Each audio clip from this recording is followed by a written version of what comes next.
नमस्कार। कार्यक्रम में आप सभी दर्शकों का स्वागत है, अभिनंदन है।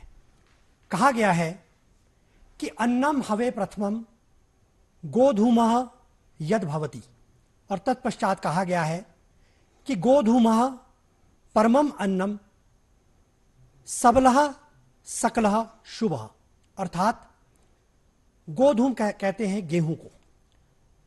गेहूं को अन्न में प्राथमिकता दी गई है क्योंकि यह मानव के लिए शुभकारी भी होता है और उसके स्वास्थ्य के दृष्टिकोण से पौष्टिक भी होता है। गेहूं की कौन कौन सी उन्नत किस्में हैं जब हम हिमाचल प्रदेश के परिप्रेक्ष्य में बात करते हैं, और वैज्ञानिक दृष्टिकोण से इसकी खेती किस प्रकार की जा सकती है और इसके स्वस्थ बीज उत्पादन के लिए किस प्रकार के कार्यकलाप हमारे प्रदेश में हो रहे हैं, इस विषय पर जानकारी देने के लिए आज हमारे कार्यक्रम में विशेष रूप से आमंत्रित हैं doctor DP Pandey ji. Doctor साहब, आपका कार्यक्रम में स्वागत है, अभिनंदन है। धन्यवाद जोशी जी। सबसे पहले मैं किसान भाइयों को नमस्कार करता हूं और दूरदर्शन हिमाचल में मुझे आमंत्रित करने के लिए मैं दूरदर्शन का आभारी हूं। सबसे पहले बात करेंगे जो गेहूं है या गंदम बोलते हैं, कनक बोलते हैं, ये हिमाचल की एक रबी की महत्वपूर्ण फसल है और जो इसकी पैदावार हिमाचल में जो है पंजाब, हरियाणा या देश की औसत आयु से कम है। इसके मुख्य कारण है कि समय पे उन्नत किस्म के बीजों का किसानों तक उपलब्ध नहीं होना, खादों का समय पे उपलब्ध नहीं होना, या साथ में फसल संरक्षण के कीटों और बीमारियों के प्रकोपों का होना। अब जो हमारी उन्नत किस्म की बीज होगी उसमें बीमारियां नहीं लगेंगी, कीड़े नहीं लगेंगे।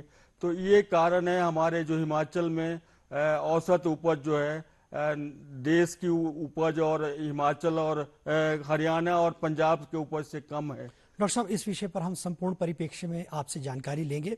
हम आपको डॉक्टर साहब का परिचय करा देते हैं। डॉक्टर साहब धान एवं गेहूं अनुसंधान केंद्र मलान, जो कि जिला कांगड़ा में पड़ता है और यह चौधरी श्रवण कुमार कृषि विश्वविद्यालय के अंतर्गत आता है, वहां पर डॉक्टर साहब प्रधान वैज्ञानिक के पद पर कार्यरत हैं। डॉक्टर साहब, अब हम चर्चा को प्रारंभ करते हैं। जैसा कि हम बात कर रहे हैं, क्योंकि देखिए जब हम हिमाचल परिप्रेक्ष्य में बात करते हैं तो हमारे यहाँ की भौगोलिक परिस्थितियाँ बहुत ही भिन्न हैं।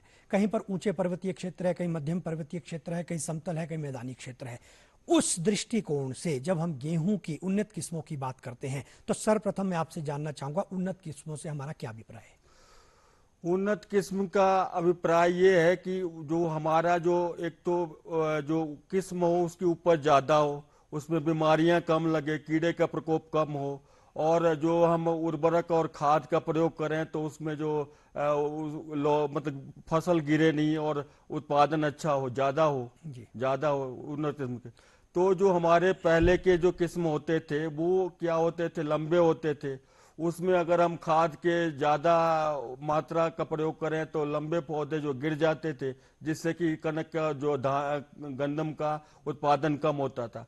तो जो ये जो गेहूं का जो पूरा इंडिया में जो क्रिप है जो कनक का, वो करनाल में है, और करनाल का एक सेंटर जो है क्रिप का सेंटर मलान सेंटर में है। मलान सेंटर में मेन सेंटर है जहां से जो भी हिमाचल में कनक की वैरायटी विकसित होती है, या एक और सेंटर शिमला में भी है, वहां पे भी है टूटीकंडी में। तो ये जो हिमाचल में जो की भौगोलिक परिस्थिति ऐसा है कि कुछ जो निम्न पर्वतीय क्षेत्र हैं, मध्यम है, और कुछ ऊंचे हैं, वहां पे तो ये रबी बरसा सर्दियों में लगाया जाता है। लेकिन कुछ उच्च पर्वतीय क्षेत्र जैसे कि लाहौल स्पीति है, पांगी है, कुछ शिमला के क्षेत्र हैं जहाँ पे ये ग्रीष्म ऋतु में लगाया जाता है। और कनक की भी दो तरह की किस्म होती है, एक तो स्प्रिंग वाली होती है जो कि सर्दियों में लगती है, दूसरी ये विंटर व्हीट होती है जो कि बर्फ पड़ने से पहले जैसे पांगी में, लाहौल स्पीति में और हिमाचल के कुछ विंटर व्हीट उगाया जाता है, जो कि बर्फ के नीचे उसमें दोनों किस्में अलग अलग हैं। लेकिन जो विंटर व्हीट का एरिया जो है वो हिमाचल में कम है, स्प्रिंग व्हीट का एरिया ज्यादा है। डॉक्टर साहब, जब हम इन किस्मों में अगेती और पछेती की बात करते हैं तो मैं आपसे जानना चाहूंगा, आप अगेती को भी परिभाषित करके बताइए और पछेती को भी परिभाषित करके। जो कनक या गेहूं में जो 3 तरह की किस्में हमारे पास हैं, एक तो अगेती बुआई वाली, और दूसरा समय पे बुआई वाली, तीसरा जो है पछेती बुआई। बुआई का समय अलग अलग है, लेकिन लगभग पकने का समय सबका लगभग एक ही जैसा है, डॉक्टर एक ही। साहब, जब आपने पकने की बात कही तो मुझे दो लाइनें याद आई है। कहते हैं कि यूं ही नहीं मिल जाता है दुकानों पर आटा, यूं ही नहीं मिल जाता है दुकानों पर आटा, किसी ना किसी ने चिलचिलाती धूप में गेहूं काटा। जी, क्या कहना चाहेंगे? मेरे कहने का मतलब है कि मैं कुछ समय पहले लाहौल स्पीति में था, जी वहाँ पे वो थे, फार्मर थे। जी मैं वहाँ पे एज ए वैज्ञानिक काम करता था। तो कहते कि अगर आप लोग नहीं होते तो एक फूल का जो है ना 50 रुपए का बिकना था, जी बिल्कुल। एक फूल का। तो मतलब, तो ये हमारी जो आज़ादी के समय जो हमारी पॉपुलेशन कम था, दिन प्रतिदिन हमारी आबादी बढ़ रही है, फिर भी हम आज कनक में भी, धान में भी आत्मनिर्भर हुए हैं। ये रिसर्च और वैज्ञानिकों के डॉक्टर साहब, वजह। इसके लिए आप वैज्ञानिक शोधकर्ता बधाई के पात्र हैं, क्योंकि आपने, जैसा कि हमने कहा कि हम भौगोलिक दृष्टियों को देख करके, जैसे आपने उन्नत किस्मों को इसमें जो है आगे से आगे बढ़ावा दे रहे हैं। अब जैसे आपने कहा कि लाहौल स्पीति के क्षेत्र में कहा कि यदि आप लोग ना होते तो शायद एक चपाती 50, और बिल्कुल सही कहा, क्योंकि आपने उन भौगोलिक दृष्टिकोण को देखते हुए, वहाँ के परिप्रेक्ष्य को देखते हुए, उस उन्नत बीज का वहां पर आपने जो है उस किस्म को प्रमोट किया जिससे वहां पर उत्पादन संभव हो सका। तो मैं जानना चाहूंगा कि क्या कहना चाहेंगे? अब जैसे हम बात कर रहे थे अगेती किस्म की, अगेती किस्म जो हिमाचल में एक लोकल फेस्टिवल होता है, कांगड़ा में सैर का फेस्टिवल होता है, 15-16 अक्टूबर के 16 सितंबर के आसपास होता है, सितंबर। तो उस समय जो है छली, जो इस एरिया में छली मक्की की फसल लगती है, तो जो छली की कटाई धान से पहले हो जाती है। तो खेत में जो बरसात भी लगभग शहर के आसपास बंद हो जाता है। इस साल तो थोड़ा प्रलॉन्ग रहा, जी जी लंबा रहा, लेकिन शहर के आसपास बरसात भी बंद हो जाता है। तो जमीन में जो नमी होती है, उस नमी को हम कंजर्व करने के लिए हम जो अगेती किस्म लगाते हैं। अगेती किस्म में हमारे पास जो है HPW 360 वैरायटी है, जो अगेती किस्म की है, और साथ में VL 829 है। तो ये जो अगेती किस्म है, इसकी बुआई जो हमें 20 अक्टूबर तक कर देनी पड़ती है। जी और ये जो है, एक तो उसका फायदा ये है कि हमें जो नमी जमीन में है, उससे अगर कोई भी हम सूखे में बीज उगेगा नहीं, न जमीन में नमी चाहिए। अगर हिमाचल का जो है 70% एरिया जो है बारिश पर निर्भर है, थोड़ा बहुत कूल से या ट्यूबवेल से इरिगेशन की 20-30% ही सुविधा है। जी तो जब तक अगर जमीन सूखा होगा, हम बिजाई कर भी देंगे, तो जब तक उसमें नमी नहीं आएगी, बारिश नहीं होगी, तब तक वो उगेगा नहीं। जी तो उस जो छली के फसल कटने के बाद जो जमीन में नमी हो, तो उस नमी को यूटिलाइज होगा, तो बीज का अंकुरन हो जाएगा और जर्मिनेशन हो जाएगा। जी तो उसके लिए हम अगेती किस्म का प्रयोग करते हैं। जी इसके बाद जो समय पे बुआई जैसे कि 15 नवंबर के आसपास, तो वो भी डिपेंड करेगा कि बारिश कब होती है। सूखे डॉक्टर में साहब, आपने जब बारिश की बात करी, देखिए ऐसा है कि आजकल हमारी प्रकृति बिल्कुल ही प्रतिकूल, और जिसके लिए जिम्मेवार हम इंसान, मानव भी है। क्योंकि देखिए, समय पर वर्षा का ना होना, वर्षा होना तो बहुतायत में वर्षा होना, इस दृष्टिकोण को देखते हुए ऐसी कोई किस्म है? क्योंकि देखिए, किसी क्षेत्र में हो सकता है सिंचाई की बहुत ज़्यादा सुविधा हो, किसी में बिल्कुल भी ना हो या बिल्कुल कम हो। उस दृष्टिकोण से कौन सी आपने किस्म का इसमें जो है बीज को आपने प्रमोट किया है? हमारे पास दोनों तरह की किस्में, एक तो जो जहाँ पे सिंचाई की सुविधा उपलब्ध है, जो जो एरिया जो है बारिश पे निर्भर है, चंगर एरिया जहाँ पे शुष्क ड्राई, जो कि बारिश इरिगेशन की सुविधा नहीं है, बारिश होगी तो वो भी किस्म है।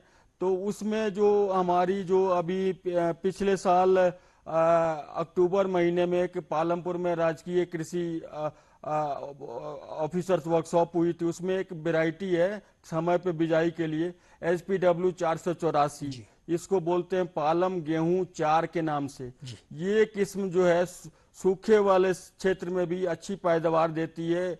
1 हेक्टेयर में लगभग 30 से 35 क्विंटल पैदावार देती है। और साथ में इसमें जो बीमारी, पीला रतुआ है, खुली कंगियारी है, या कीड़ा जैसे तेला है, या फिर कोई जैसे वो होता है कटवर्म, कटुआ कीड़ा, बलुआ टाइप का भी होता है जी। उसका प्रकोप नहीं होता है जी। उसमें। और जो वीट पे हम देखते हैं, गेहूं पे हम अक्सर देखते हैं कि पीले रतुए की जो है, जो येलो रस्ट होता है, उसका बहुत ज्यादा प्रकोप पड़ता है। अब जैसे कि मैं पहले बात कर रहा था कि हिमाचल की जो औसत पैदावार पंजाब, हिमाचल और देश की पैदावार औसत पैदावार से कम है, लेकिन जो ये जो पीला रतुआ या जो रस्ट के जो कीड़ वर्म है, फंगस हैं, ये हिल में सरवाइव करते हैं। अगर हम यहाँ पे इसको कंट्रोल नहीं करेंगे तो प्लेन भी हो जाएगा।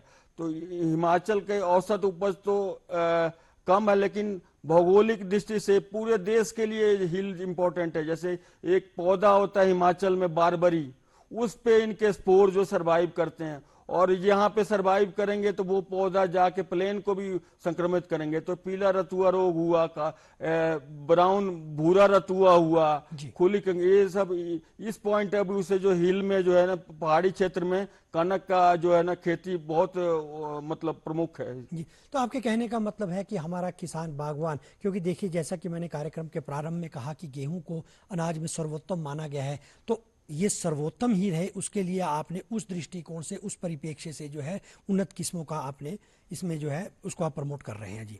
तभी दर्शकों कहा जाता है कि अन्नम ब्रह्मेति व्यजनात् यह करोति तद धन आपनोति इति वदति तद धन आपनोति। अर्थात अन्नम ब्रह्मा रसो विष्णु, अन्न को ब्रह्मा का स्वरूप कहा गया है। क्योंकि देखिए हमारे वैज्ञानिक, हमारे शोधकर्ता निरंतर ये प्रयास करते हैं कि हमारा किसान जो कृषि पर आधारित, क्योंकि देखिए हमारे देश का 80% जब हम ग्रामीण भारत की बात करते हैं तो कृषि पर आधारित हमारी जनसंख्या है, और उनके लिए कृषि के प्रति सकारात्मक दृष्टिकोण हो, किस प्रकार से उनको आर्थिक दृष्टिकोण से, जब हम इकोनॉमिकल पॉइंट ऑफ व्यू से बात करते हैं, किस प्रकार से हमारा किसान सक्षम हो सके, सुदृढ़ हो सके, उसके लिए हमारे वैज्ञानिक जो है निरंतर शोध करते रहे। डॉक्टर साहब, अब मैं आपसे जानना चाहूंगा, ये तो हमने उन्नत किस्मों के विषय में बात करी, एक बात में जोशी जी, एक बात है, आपने ब्रह्मा का नाम लिया। जी जी। हिमाचल के मंडी जिला के करसोग में एक मंदिर है, महाकालेश्वर महादेव मंदिर। जी जी। वहां पे आज की डेट में भी एक कनक का दाना रखा हुआ है। वो कनक का दाना कम से कम 250 ग्राम का है। हालांकि आम पब्लिक को उसको छूने के, स्पर्श करने की इजाजत नहीं है, लेकिन आज अभी भी जो वहां पे मंदिर में है कि कनक का दाना, तो 250 ग्राम का एक कनक का दाना, कभी कल्पना है कभी होता होगा, तभी वहां पे मंदिर में तभी वो ब्रह्म स्वरूप आए। और देखिए पांडे जी, हम जब भी कभी घर में कोई धार्मिक अनुष्ठान करते हैं या जो भी हमारे घर में धार्मिक क्रियाकलाप होते हैं, तो उसमें गेहूं की महत्ता होती है जी। अब हम बात करते हैं, जब हम इनके बीजों के उत्पादन की बात करते हैं, क्योंकि देखिए किसी भी उत्पादन के लिए बीज का सर्वोत्तम होना, उसका स्वस्थ होना बहुत ही जरूरी है। उस पर क्या कहना चाहिए? जैसे कि बीज जो है ना, सबसे सरल तरीका और आसानी से हो, मतलब किसान टेक्नोलॉजी जो किसान बीज को, किसान के पास बीज को पहुंचा दे हम, तो सबसे आसान तरीका है जिससे कि उसका उत्पादन, बीज का जो है सबसे कृषि में सबसे प्रमुख मतलब इनपुट है, इनपुट सबसे प्रमुख है।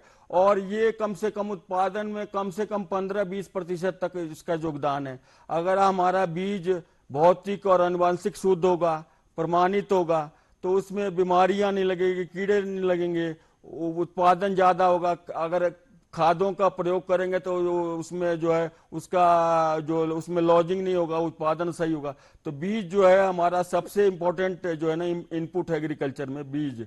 और जैसे कि बीजों की बात, अगर बीज जैसे कनक की बीज की बात करें, तो जैसे आप कह रहे थे कि बारिश पे निर्भर है, तो बीजों का चुनाव अपने क्षेत्र, जैसे इस एरिया के लिए कौन सा भौगोलिक परिस्थिति में बीज सुटेबल है, उसको, ये नहीं कि हम दिल्ली का या करनाल का वैरायटी को हम यहाँ हिमाचल में लाएंगे तो वो सक्सेसफुल नहीं होगा। इस एरिया के लिए, जैसे मलाह में हमारा क्रीप रिसर्च सेंटर है, तो वहाँ से जो वैरायटियाँ विकसित हुई है, अभी पिछले महीने शिमला में स्टेट वैरायटी रिलीज कमेटी की मीटिंग हुई अभी, तो हमारी 2 वैरायटियाँ जो मैंने अभी नाम लिया, HPW 484 और HPW 373, 2 वैरायटियां जो SBRC से रिलीज हुई।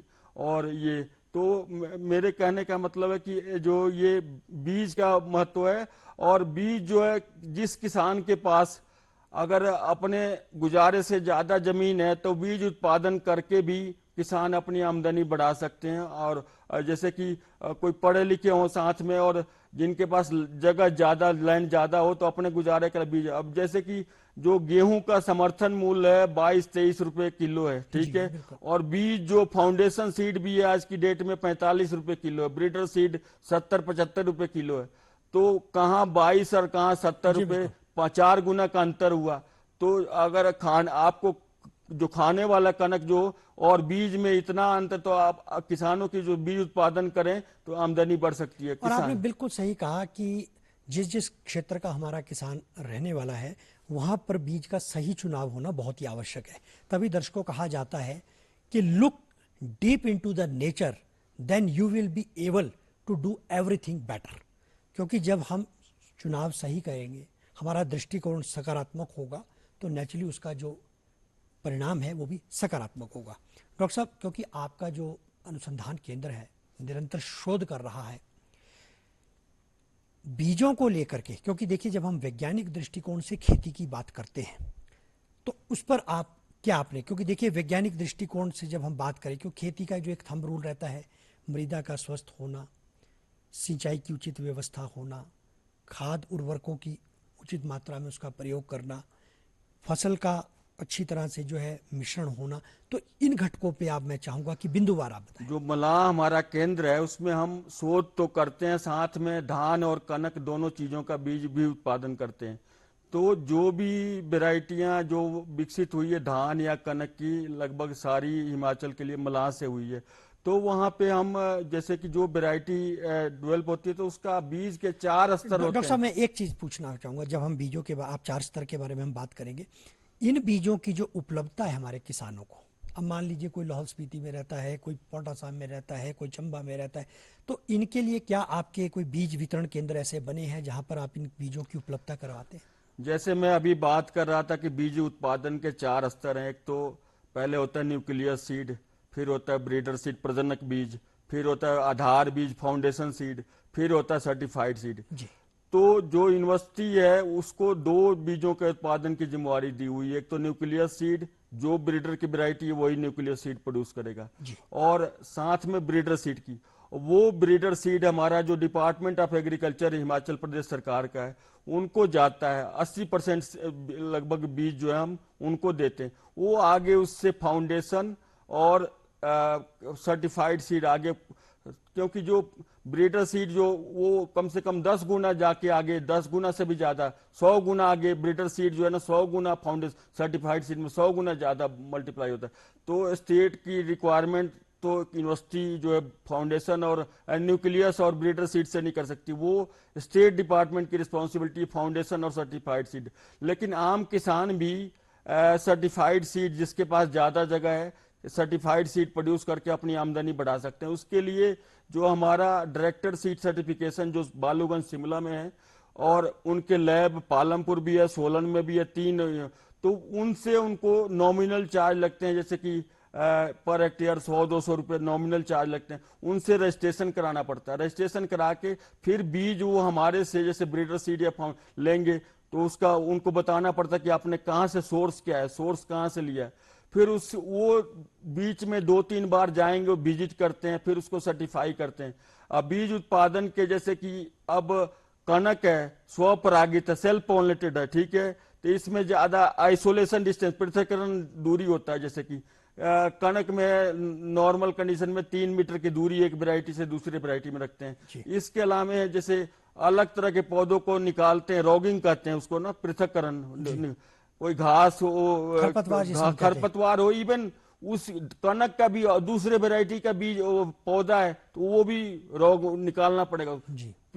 वैरायटी प्योर भौतिक और अनुवांशिक रूप से शुद्ध होना चाहिए, ठीक है, तभी यूनिफॉर्म होगा। इसके अलावा जैसे कि बीज को, उसको जो खाने वाले कनक को हम ग्रेडिंग नहीं करते हैं, सफाई करते हैं, विनोइंग करते हैं, लेकिन बीज को ग्रेडिंग करते हैं। ग्रेडिंग में क्या करते हैं कि जो यूनिफॉर्म सुडौल बीज हो, आकृति उनका उनको, और जो उसमें कूड़ा। डॉक्टर साहब, बीज की सेग्रीगेशन तो बात की बात आ गई, जैसे हम उत्पादन की बात कर रहे हैं, मृदा को लेकर के क्या कहेंगे? क्या उसका जो है स्वास्थ्य परीक्षण होना चाहिए? किस प्रकार की रिकमेंड है? क्योंकि जब हम वैज्ञानिक दृष्टिकोण से बात कर रहे हैं, जो खादों और उर्वरकों का प्रयोग होना चाहिए उसमें मृदा परीक्षण के बाद होना चाहिए कि जमीन में किस चीज की कमी है। वैसे हमारे डॉक्टर साहब जब क्षमा चाहूंगा मैं आपको, क्योंकि जब हम खाद्य और उर्वरकों की बात करते हैं तो थोड़ा सा मन में एक संशय और भ्रम, और जिसे कहते हैं ना एक प्रश्न चिन्ह, साइन ऑफ इंटेरोगेशन, क्योंकि आज के समय में हम बात करते हैं जैविक खेती और प्राकृतिक खेती को।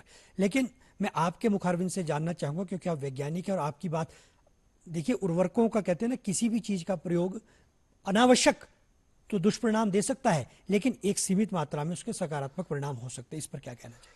अब जैसे उर्वरक हैं, केमिकल है तो उसका दुष्परिणाम तो, लेकिन हमारी आबादी बढ़ रही है, उसको खिलाना है तो पैदावार को बढ़ाना है। तो जो आप प्राकृतिक खेती या जैविक खेती की बात कर रहे हैं वो थोड़ा सा 2-3 साल तक हमारी जो उत्पादन, जब तक प्राकृतिक उसमें नहीं स्ट्रीमलाइन नहीं होता है तब तक उत्पादन कम होता है। और सारी जो हमारी किस्में हैं प्राकृतिक खेती में अनुकूल नहीं होती हैं। जैसे कि मैं कनक की बात करूं, एक मध्य प्रदेश की वैरायटी है, बंसी वैरायटी है कनक की, वो प्राकृतिक खेती के लिए ज्यादा सुटेड है। यहाँ भी हिमाचल में भी एक्सपेरिमेंट किए गए, प्राकृतिक खेती में बंसी वैरायटी ज्यादा। हमारी भी किस्में जो है वो 2-3 साल जमीन को पहले वो करने पड़ता है, उनको आदत पड़ी है फर्टिलाइजर की, गोबर पशु। और डॉक्टर साहब ने बिल्कुल सही कहा, जब हम देखते हैं कि प्राकृतिक खेती से जो प्राप्त गेहूं है उसका आटा भी बहुत महंगा होता है और हर व्यक्ति की वो पहुंच में नहीं होती है। हिमाचल गवर्नमेंट का मैं बताऊं, हिमाचल गवर्नमेंट ने कनक का जो प्राकृतिक खेती से जो प्रोड्यूस हुआ वो 40 रुपए किलो के हिसाब से कनक खरीदने का वो किया प्राकृतिक खेती। नॉर्मल जो कनक का रेट है 22 रुपए जो। तो ये खादों और स्प्रे कीटनाशक दवाइयों का जो प्रकृति पे, उसका हमारे वातावरण पे, हमारे सेहत पे उसका दुष्प्रभाव तो है। लेकिन डॉक्टर साहब मैं चाहूंगा कि आप ये जानकारी दे दें, क्योंकि देखिए कहीं हमारे किसानों के मन में ये भ्रम ना पैदा हो, इनका प्रयोग हो लेकिन एक सीमित मात्रा में हो। हाँ, ये मैं आपके, क्योंकि हमारी आबादी बढ़ रही है और हम उनको खिलाना है। हरित क्रांति का दौर कोई भूखे मरे उससे अच्छा कुछ खा के मरे, तो हमारी आबादी को खिलाना है। इसलिए थोड़ा सा उसको कंट्रोल कंडीशन में कि अंधाधुंध प्रयोग ना करें, उसको जितना रिक्वायरमेंट है जमीन को उतना ही खाद दें, जिससे कि हमारा फसल भी हो जाए और जमीन और वातावरण भी बचा रहे। संतुलित प्रयोग होना चाहिए उनका। दर्शकों, तभी कहा जाता है कि God looks down its plant paradise and said I need a caretaker, so he mades a farmer. देखिए किसान, बिल्कुल सही कहा आपने कि अन्न की ज़रूरत है। जैसे जैसे जनसंख्या बढ़ेगी, क्योंकि हरित क्रांति के दौर में भी यही हुआ था, जनसंख्या का विस्फोट हुआ, हमें प्रचुर मात्रा में जो है अन्न की आवश्यकता थी और हमें रसायनों का प्रयोग करना पड़ा। लेकिन आपका बिल्कुल ये कहना सही है कि सीमित मात्रा में। अब देखिए जब प्रयोग करेंगे तो उसका कुछ ना कुछ दुष्परिणाम तो होगा ही होगा। आपने जो बात की हरित क्रांति की, हरित क्रांति में किस्मों का और बीज का सबसे ज्यादा रोल है। अगर हमारे किस्म अच्छे नहीं होंगे, लंबे होंगे, तो खाद अगर ज्यादा डालेंगे, उर्वरक ज्यादा डालेंगे तो लॉजिंग हो जाएगा।